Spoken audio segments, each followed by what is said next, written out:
नमस्कार। Cinema hall में आपका स्वागत है। मैं अजय ब्रह्मात्मज। आज मैं हिंदी फिल्म इंडस्ट्री के ऊपर कुछ बातें करूंगा। हिंदी फिल्म इंडस्ट्री स्वीकार और बहिष्कार के बीच। हम सभी जानते हैं पिछले हफ्ते रिलीज हुई दो फिल्में रक्षाबंधन और लाल सिंह चड्ढा, इन दोनों फिल्मों को अपेक्षित प्रतिसाद नहीं मिला। तात्पर्य यह कि इन फिल्मों से जैसी उम्मीद थी, जिस बिजनेस की उम्मीद थी, वह बिजनेस नहीं हो सका। हालांकि यह बहुत ही अमूर्त आंकड़ा है कि अपेक्षा क्या थी, उम्मीद क्या थी, ये किस आधार पर तय किया जाए। उनके स्टारडम पर अगर तय किया जाए तो हम जानते हैं कि उनकी पिछली फिल्में फ्लॉप रही हैं। कुछ फिल्में चली हैं, कुछ फिल्में बिल्कुल नहीं चली हैं। अक्षय कुमार और आमिर खान के साथ ये हुआ है। फिर यह अपेक्षा कैसी, फिर यह उम्मीद कैसी? हम फिल्म को फिल्म की तरह क्यों नहीं लेते? बहुत सारी बातें हैं। पिछले दिनों मैंने अपने ट्विटर पर एक ट्वीट किया कि हिंदी फिल्म इंडस्ट्री से नफ़रत की असली वजह क्या है। मैंने अपने टाइमलाइन पर मित्रों से पूछा कि कोई ठोस कारण हो तो बताएं। दोस्तों, मुझे इस बात की खुशी है कि इस बार लगभग 85 दोस्तों की प्रतिक्रियाएं मिली हैं और इनमें से बमुश्किल 5 ऐसी हैं जो पहले की तरह मुझे गालियां देती हुई या अपशब्द बोलती हुई या बिल्कुल घृणित शब्दों का इस्तेमाल करते हुए उन्होंने ट्वीट किया। बाकी 80 लोगों ने अपने अपने विचार प्रकट किया। उन विचारों को संकलित कर मैं आपके सामने पेश कर रहा हूं। आज मैं अपनी राय आपको नहीं दूंगा। मैं कैसे सोचता हूँ, मैं क्या सोचता हूँ अभी की स्थिति पर, वर्तमान जो चल रहा है उसके बारे में, हिंदी फिल्मों का जो स्वीकार चल रहा है, हिंदी फिल्मों का जो बहिष्कार चल रहा है, इस बारे में मैं अपनी राय नहीं दूंगा। वह राय मैं इधर उधर वीडियो में प्रकट करता रहता हूँ, स्टेटस में डालता रहता हूँ।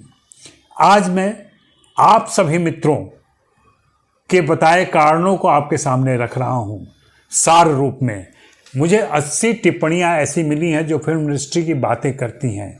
कुछ बातें उनमें एकदम कॉमन हैं और कुछ बातें बिल्कुल अलग अलग हैं। इन सब कारणों को, इन सब वजहों को मैं एक जगह ले आया हूं और आपसे शेयर करना चाहता हूं। इसे सुनने के बाद अगर आपके मन में कोई और वजह नज़र आती है, आपको कोई और ठोस कारण नज़र आता है, तो आप ज़रूर टिप्पणी में लिखें।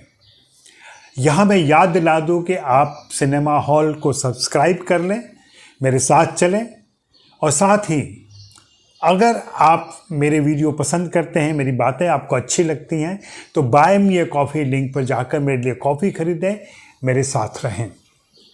तो मैं बात कर रहा हूं हिंदी फिल्म इंडस्ट्री के स्वीकार और बहिष्कार की। मैं नहीं मानता कि कुछ स्टारों के प्रति नफरत है। मैं नहीं मानता कि पूरी फिल्म इंडस्ट्री के प्रति नफरत है। जो स्थितियां हैं, उन स्थितियों पर अगर विचार करें और आपकी राय को मैं शामिल करूं, तो ये राय क्या है? लगभग 20-22 पॉइंट मैंने नोट किए हैं। जैसे उम्र के मुताबिक भूमिकाएं नहीं करते फिल्म स्टार। जी हाँ, यह शिकायत आम है क्योंकि खान और अक्षय कुमार और सैफ अली खान, ये सारे लोग 55 के लगभग पहुंच चुके हैं और ये जब 25-26 साल की हीरोइनों के साथ आते हैं तो ये जोड़ी बेमेल लगती है और कई बार अफसोस होता है कि ऐसा क्यों कर रहे हैं। उम्र के हिसाब की भूमिकाएं क्यों नहीं करते हैं? ऐसा संकट अमिताभ बच्चन के साथ भी आया था। आपको याद होगा खुदा गवाह और मेजर साहब के दिन। देसी और विदेशी फिल्मों की रीमेक और नकल होती है। हालांकि ये प्रक्रिया शुरू से चली आ रही है और ऐसा शुरू से होता आ रहा है, लेकिन इधर इसने ज़्यादा जोर पकड़ा है क्योंकि अब कंटेंट की वास्तव में कमी हो गई है। इस वजह से ऐसा ज़्यादा हो रहा है। मौलिकता और क्रिएटिविटी की कमी कुछ दोस्तों ने महसूस किया है और ये बात सच भी लगती है क्योंकि मौलिक कहानियाँ हमारे पास कम आ रही हैं। कुछ लोगों को लगता है कि फिल्म इंडस्ट्री बीजेपी के खिलाफ है। यह भी मंतव्य सामने आया और इसी के साथ जुड़ा ये भी आया कि हिंदी फिल्म इंडस्ट्री की धारणा, उसके बारे में परसेप्शन है कि यह सेकुलर फिल्म इंडस्ट्री है, उसकी वजह से ऐसा हो रहा है। मैं अपनी राय नहीं दूंगा, लेकिन अगर आप ऐसा सोच रहे हैं तो हो सकता है यह एक वजह हो। कुछ दोस्तों ने लिखा कि नफरत फैलाने वालों के पास और कोई काम नहीं है, इसलिए वे ये काम करते रहते हैं। शायद मैं इतना सहमत नहीं हो पाऊंगा इस बात से, क्योंकि उनके मन में गुस्सा तो है, नफरत तो है, उसकी अपनी वजहें हैं, उन वजहों पर बात होनी चाहिए। नशा और स्टारडम, हाँ, ये धारणा बन गई है कि हिंदी फिल्म इंडस्ट्री स्टारडम की शिकार है और नशे की शिकार है। इसके किस्से भी आते रहते हैं। पिछले दिनों कई सारी घटनाएं ऐसी सामने आई हैं और सुशांत सिंह राजपूत की आत्महत्या में कहीं न कहीं नशा एक कारक था। एक ने बहुत अच्छी बात लिखी कि दर्शकों के पास पैसे ही नहीं बचे हैं, महंगाई की मार ऐसी है कि उनके पास पैसे नहीं हैं, इसका असर भी पड़ा है। कुछ दोस्तों ने लिखा कि पैंडेमिक और ओटीटी दोनों के सम्मिलित प्रभाव से ऐसा हुआ है कि दर्शक दूर चले गए हैं और वे फिल्मों के लिए थिएटर में नहीं जा रहे हैं। वे वेट कर रहे हैं कि फिल्में कुछ महीनों के बाद ओटीटी पर तो आ ही जाएंगी, तो क्यों ना हम ओटीटी पर ही देख लेंगे इसको। दर्शकों को कुछ अलग देखने का मन है, इसकी वजह से वे साउथ की फिल्में देख रहे हैं, विदेशों की फिल्में देख रहे हैं। ओटीटी पर उनको ये सारी फिल्में मिल रही हैं, जबकि हिंदी फिल्में लगातार रिपीट कर रही हैं, चेहरे से भी रिपीट कर रही हैं, विषयों में भी रिपीट कर रही हैं। तो यह दोहराव जो बहुत ज़्यादा हो गया है हिंदी फिल्मों में। किसी ने लिखा कि राजनीति के बहाने धार्मिकता फिल्मों में घुस गई है। इसके साथ ही कुछ लोगों ने कहा कि हिंदू विरोध और हिंदू देवी देवताओं का अपमान और हिंदू संस्कृति का अपमान हिंदी फिल्मों में दिखाई पड़ता है। यह स्वर इधर तेजी से उभरा है। हम सभी जानते हैं कि दक्षिण पंथ अभी जोर पर है और हिंदू राष्ट्रवाद बहुत जोर पर है, वहाँ से प्रेरित ये धारणा हो सकती है। कुछ की राय है कि कोरियोग्राफर जब डायरेक्टर बन जाएंगे तो यही होगा। इस बात में ज़रूर थोड़ी सच्चाई है, क्योंकि उनकी फिल्मों में जितनी फिल्में उनकी आई हैं नाच गाने पर, उसमें कंटेंट बहुत कम रहा है। एक ऑब्जर्वेशन है कि हिंदी फिल्मों के पोस्टर हिंदी में नहीं आते, इसके अलावा सारा कार्य और व्यवहार उनका अंग्रेजी में होता है। और यह कड़वी सच्चाई है कि हिंदी फिल्म इंडस्ट्री का सारा काम अंग्रेजी में होता है। कुछ दोस्तों ने कहा कि दलित प्रतिनिधित्व नहीं है, और यह सच्चाई है कि हिंदी फिल्मों में दलित चरित्र बहुत कम आए हैं, और आए भी हैं तो उनके साथ सही न्याय नहीं हुआ है। आए भी हैं तो उनके साथ ऐसा हुआ कि चलो हम तुम्हारा उपकार करते हैं, हम संरक्षक हैं तुम्हारे, यह भावना रही है। कुछ लोगों ने लिखा कि इधर की फिल्मों में गीत और संगीत का अभाव है, यह भी एक सच्चाई है। कुछ लोगों का ऑब्जर्वेशन है कि यह समाज, अभी का समाज नफरती समाज हो गया है, असहिष्णुता बढ़ गई है।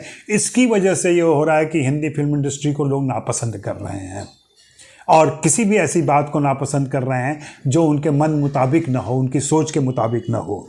कुछ लोगों का मानना है कि देश में इतनी निराशा फैली हुई है, लोगों के अंदर गुस्सा है, दर्शकों के अंदर गुस्सा है। इस गुस्से को वे सार्वजनिक प्लेटफॉर्म पर जाहिर कर सकते हैं तो फिल्में माध्यम मिलती हैं, फिल्में निशाना मिलती हैं। सरकार के प्रति वे थोड़े से उदासीन होते हैं, सरकार पर उंगली नहीं उठा सकते क्योंकि वहाँ जेल जाने का खतरा है। इसलिए सारा गुस्सा उनका हिंदी फिल्मों पर निकल रहा है, हिंदी फिल्म इंडस्ट्री पर निकल रहा है। कुछ की राय है कि हिंदी फिल्म इंडस्ट्री में रीढ़ ही नहीं बची है, स्पाइनलेस हो गया है ये, और जनता के जो मुद्दे होते हैं, जनता के जो प्रश्न होते हैं, उन पर हिंदी फिल्म इंडस्ट्री खामोश रहती है, कुछ नहीं करती है। इसके अलावा कुछ लोग उनके इंडोर्समेंट को लेकर नाराज़ हैं कि गुटखा का विज्ञापन करते हैं हिंदी फिल्मों के स्टार। यह अपने आप में कितनी खतरनाक बात है, कुछ पैसों के लिए ऐसी चीज़ें बेचने का विज्ञापन करना जो सबके लिए हानिकारक है। नेपोटिज्म और भाई भतीजावाद तो पिछले कई सालों से हम इसकी चर्चा करते रहे हैं और यह है, और इससे हम इनकार नहीं कर सकते। किसी ने कहा कि देश का वैविध्यपूर्ण चरित्र इसमें नज़र नहीं आता, समाज नज़र नहीं आता, सारे किरदार या तो पंजाबी होते हैं या उत्तर भारत के होते हैं। क्यों नहीं कोई दक्षिण भारत का किरदार मुख्य किरदार बन के आता है, क्यों नहीं कोई नॉर्थ ईस्ट का किरदार मुख्य किरदार बनकर आता है, क्यों नहीं कश्मीर का कोई किरदार मुख्य किरदार बनकर आता है। इससे आगे बढ़कर क्यों नहीं कोई मुसलमान मुख्य किरदार बनकर आता है, हीरो बनकर आता है। कुछ लोगों की राय है कि धर्मा प्रोडक्शन और यशराज फिल्म्स ने हिंदी फिल्मों का सबसे ज़्यादा नुकसान किया है, क्योंकि इनके जो सर्वे सर्वा हैं, आदित्य चोपड़ा हों या करण जौहर हों, वे लोग एक खास किस्म की फिल्म बनाना चाहते हैं, वहाँ अपनी मानसिकता घुसाते हैं, जिसकी वजह से नए फिल्मकार भी जो उनके साथ जुड़ते हैं वे अपने ढंग की फिल्में नहीं बना पाते हैं। और सबसे बड़ी बात जो लोगों ने कही है कि हिंदी सिनेमा देखने के लिए थिएटर ही नहीं बचे हैं। थिएटर नहीं है, इसके लिए अगर दर्शक देखना भी चाहे तो कहाँ जाए। पूरे हिंदी बेल्ट का ये हाल है कि सिनेमा घर लगातार कम होते चले गए हैं, सिंगल स्क्रीन टूटते चले गए और मल्टीप्लेक्स वहाँ आ नहीं सके हैं। तो दर्शकों के पास ये भी बड़ी दिक्कत है, तो वे OTT का इंतज़ार करते हैं, टीवी पर देखते हैं, यूट्यूब पर देखते हैं और इसी की वजह से दक्षिण की फिल्में ज़्यादा पसंद की जा रही हैं। और हाँ, दक्षिण की फिल्में अपने कंटेंट की वजह से, अपने नएपन की वजह से, अपनी मेकिंग की वजह से आकर्षित कर रही हैं। उनका व्यापार इसका उदाहरण है। तो ये सारी बातें हुई। फिर आपको और कोई बात सूझे, कोई वजह समझ में आए तो ज़रूर आप शेयर करें हमसे। शुक्रिया, मेहरबानी, धन्यवाद। देखते रहें सिनेमा हॉल।